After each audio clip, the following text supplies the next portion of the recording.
అందరికీ నమస్కారం అండి. మా ఇంటి వరలక్ష్మీదేవిని అందరూ ఒక్కసారి చూడండి ఫ్రెండ్స్. లక్ష్మి అనేటప్పటికే మొత్తము అందరము పూజ చేసే రోజు శ్రావణ మాసంలో వచ్చేటటువంటి పౌర్ణమికి ముందు వచ్చే శుక్రవారము వరలక్ష్మి వ్రతము స్త్రీలందరూ ఆచరిస్తారు. ఆ రోజు ప్రతి గృహిణి ఇల్లంతా శుభ్రపరచుకుని గుమ్మాలకు పచ్చని తోరణాలు అలంకరించి ప్రతి గృహము పచ్చగా కన్నుల పండుగగా వెలిగిపోతూ ఉంటుంది. మొట్టమొదట వరలక్ష్మి వ్రతము ఉన్నదని వరలక్ష్మీదేవి ఎవరికి చెప్పిందండి? వరలక్ష్మీదేవి చారుమతి అనే మహాపతివ్రతకు వరలక్ష్మీదేవి పూజ చేయమని చెప్పిందట. చారుమతి అనే పేరుకు అర్థం ఏంటంటే, నిజానికి ఆడపిల్లలకు పెట్టడానికి పరమ యోగ్యమైన పేరు చారుమతి. చారు అంటే మంచి చక్కని ఆలోచన కలిగినదని, మతి అంటే బుద్ధి కలిగినదని, చక్కని మంచి బుద్ధి కలిగిన పిల్ల అని అర్థం. అలాంటి మహాపతివ్రత అయిన చారుమతి ఓ రోజు నిద్రపోతూ ఉంది. నిద్రపోతున్న చారుమతికి కలలోనికి వచ్చింది లక్ష్మీదేవి. నా పూజ ఇలా చెయ్యమ్మా, నిన్ను నేను అనుగ్రహిస్తానమ్మా అంది. చారుమతినే ఆ లక్ష్మీదేవి ఎందుకు ఎంచుకున్నదంటే, ఆవిడ మహాపతివ్రత. మహాపతివ్రత అంటే తను చేసిన పని వలన తన భర్త సంతోషిస్తున్నాడా లేదా అని ఆలోచిస్తూ ఉంటుంది ఆవిడ. భర్త సంతోషమునకు మించినది మరొకటి లేదు అనుకుంటుంది ఆవిడ. ఇంటి ఇల్లాలకు అలాంటి మహాపతివ్రత అయిన చారుమతికి వరలక్ష్మీదేవి కలలో కనిపించి వరలక్ష్మి వ్రతమును చేయమని చెప్పింది. ఇంటి ఇల్లాలుగా 10 మందికి అన్నం పెట్టడంలో, 10 మందిని ఆదరించడంలో, ఆ ఇంటి యజమానికి కీర్తి తేవడంలో, ఆ ఇంటికి లక్ష్మీ కటాక్షం కల్పించడంలో ఒక ఇంటి ఇల్లాలకు ఉన్నటువంటి ప్రాముఖ్యత నిజానికి ఆ ఇంటి యజమానికి కూడా లేదండి. ఇల్లాలు ప్రస్తుత సమాజంలో ఎన్నో రకాల అవమానాలు పడుతూనే ఉంది. అలా అని నేను అందరూ గృహిణులు బాధపడుతున్నారని అనడం లేదు. ఇంకా ఇల్లాలకు సరైన గౌరవం దక్కడం లేదని నా భావన. ఇంటి యజమానిదా ఐశ్వర్యము ఇంటి ఇల్లాలిదా అంటే, ఐశ్వర్యం ఇంటి ఇల్లాలిదే అని చెప్పవచ్చు. శాస్త్రము కూడా ఇంటి ఇల్లాలకే పెద్ద పీట వేసింది.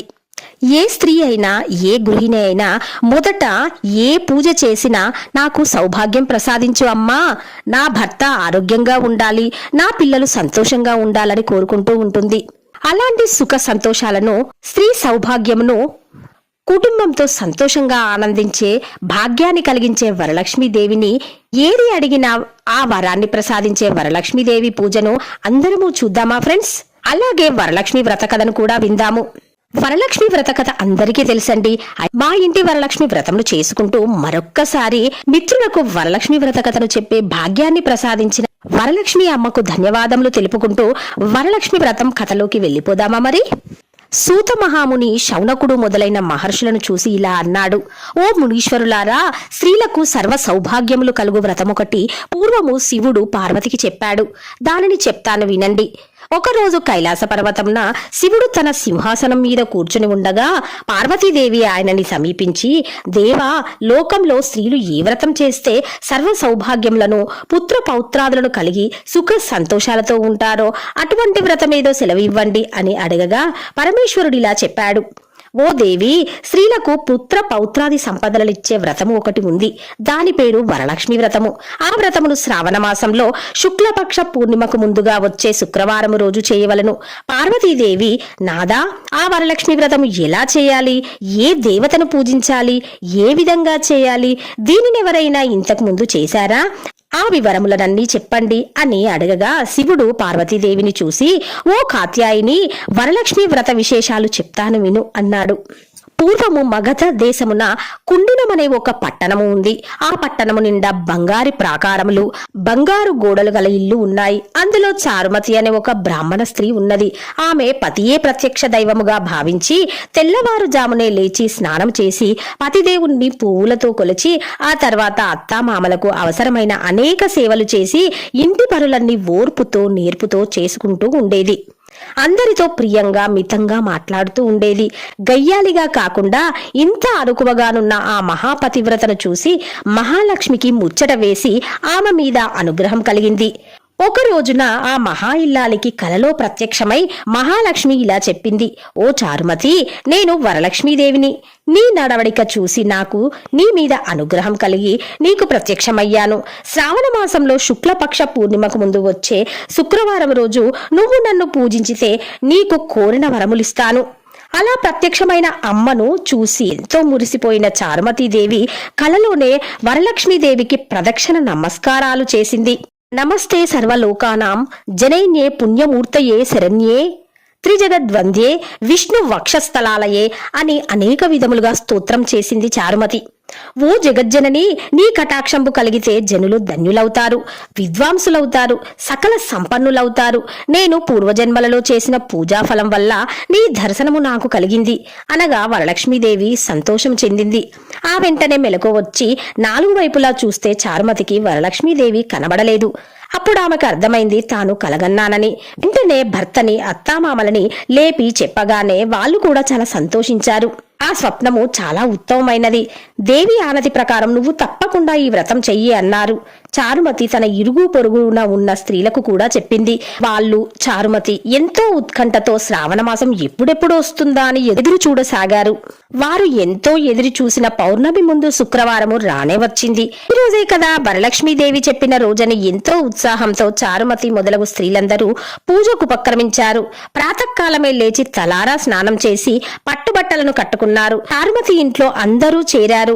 అక్కడ ఒక ప్రదేశంలో గోమయంతో అలికారు. ఒక మంటపం ఏర్పాటు చేశారు. దాని మీద ఒక ఆసనం వేశారు. ఆసనం పైన కొత్త బియ్యము పోసి మర్రి చిగుళ్ళు, మామిడాకుల అలంకారాలతో కలసం ఏర్పరిచారు. అందులోకి వరలక్ష్మీదేవిని ఆవాహనం చేశారు. చారుమతి మొదలగు స్త్రీలంతా ఎంతో భక్తి శ్రద్ధలతో పూజ చేశారు. పద్మాసనే పద్మకరే సర్వలోకైక పూజితే నారాయణ ప్రియేదేవి సుప్రీత భవ సర్వదా అను ఈ శ్లోకంతో ధ్యానవాహనాది షోడశోపాచార పూజ చేశారు. 9 సూత్రములు గల తోరాన్ని కుడి చేతికి కట్టుకున్నారు. వరలక్ష్మీదేవికి అనేక రకములైన పిండి వంటలు చేసి నైవేద్యం పెట్టారు.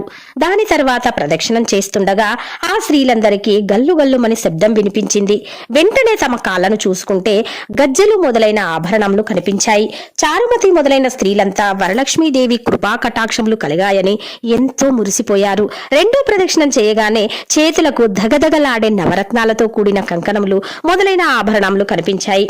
ఇంకా వాళ్ళ ఆనందం ప్రత్యేకించి చెప్పేదేముంది. మూడో ప్రదక్షిణం పూర్తి కాగానే ఆ స్త్రీలంతా సర్వభూషణాలంకృతులయ్యారు. చారుమతి మొదలైన ఆ స్త్రీల ఇళ్లన్నీ స్వర్ణమయాలయ్యాయి.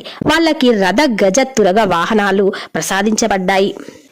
చారుమతి ఆ ఇంటి నుంచి ఆ స్త్రీలను తీసుకుని పోవడానికి వారి వారి ఇళ్ల నుండి గుర్రాలు, ఏనుగులు, రథాలు, బండ్లు వచ్చాయి. ఆ స్త్రీలు చారుమతి కలిసి వారి చేత శాస్త్ర ప్రకారం పూజ చేయించిన బ్రాహ్మణోత్తమునికి గంధము, పుష్పము, అక్షంతలతో పూజించి 12 కుడుములు వాయనమిచ్చి దక్షిణ తాంబూలములిచ్చి నమస్కరించారు. బ్రాహ్మణుడు వారిని ఆశీర్వదించారు. వరలక్ష్మీదేవికి నైవేద్యంగా పెట్టిన పిండి వంటలను బంధుమిత్రులతో తిని తమ కోసం వచ్చిన గుర్రాలు, ఏనుగులు మొదలైన వాహనాలలో వారి వారి ఇండ్లకు బయలుదేరారు. వారు త్రోవలో చారుమతి భాగ్యమును, తమ భాగ్యమును ముచ్చటించుకుంటూ వెళ్లారు. లక్ష్మీదేవి తనంతట తానే స్వప్నంలో వచ్చి ప్రత్యక్షమవటం అంటే మాటలా మరి? చారుమతి ఎంత అదృష్టవంతురాలు అనుకున్నారు. చారుమతికి ప్రత్యక్షమైన విధానం తన మట్టుకే దాచుకుని తను ఒక్కతే పూజించకుండా తమ అందరికీ చెప్పి తమకి కూడా ఇంతటి సౌభాగ్యం కలగజేసిన చారుమతి ఎంతటి పుణ్యురాలు! అలాంటి ఆమె పరిచయం కలిగి ఉండినా తామెంత భాగ్యవంతులు అని ఎంతో మురిసిపోయారు. అప్పటి నుంచి చారుమతితో సహా వారందరూ క్రమం తప్పకుండా ప్రతి సంవత్సరము ఈ పూజ చేస్తూ పుత్ర పౌత్రాభివృద్ధి కలిగి ధన కనక వస్తువాహనములు కలిగి సుఖ సంతోషాలతో ఉన్నారు. కావున ఓ పార్వతి, ఈ ఉత్తమమైన వ్రతములు చేస్తే, అలా ఎదుటివారికి చెప్పి చేయిస్తే సర్వ సౌభాగ్యములు కలిగి శుభముగా ఉంటారు. ఈ కథను విన్నవారికి, చదివిన వారికి కూడా వరలక్ష్మీ ప్రసాదము వలన సకల కార్యములు సిద్ధించును అన్నాడు పరమశివుడు. సూత మహాముని, సౌనుకుడు మొదలగు వారితో, మునులారా విన్నారు గదా, చారుమతి ఎదుటివారి మంచిని కూడా ఎలా కోరిందో. ఎదుటి మనిషికి మంచి కలగాలని కోరుకుంటే అమ్మవారు ఇంకా ప్రసన్నురాలై మీరు కోరకుండానే మీకు మంచి చేస్తుంది అన్నారు. ఈ వరలక్ష్మి కథ విన్నవారికి, చెప్పిన వారికి ఎంతో పుణ్యము కలుగునని, ఎన్నో శుభాలు వారి కుటుంబాలకి కలుగుతాయని మన నమ్మకమండి. ఈ వీడియో చూసిన మిత్రులందరికీ ధన్యవాదములు. మీకు గనక ఈ వీడియో నచ్చితే వీడియో లైక్ చేయండి, షేర్ చేయండి. మరిన్ని వీడియోల కోసం తప్పకుండా ఛానల్ ను సబ్స్క్రైబ్ చేసుకోండి. అలాగే మరవకుండా బెల్ బటన్ యాక్టివేట్ చేసుకోండి ఫ్రెండ్స్. అప్పుడే నేను చేసే ప్రతి లేటెస్ట్ వీడియో మీ మొబైల్ కి చేరుతుంది. ఓకే ఫ్రెండ్స్, మరొకసారి మిత్రులందరికీ వరలక్ష్మీదేవి శుభాకాంక్షలు. మరో వీడియోలో మళ్ళీ కలుద్దాం. అంతవరకు సెలవా మరి.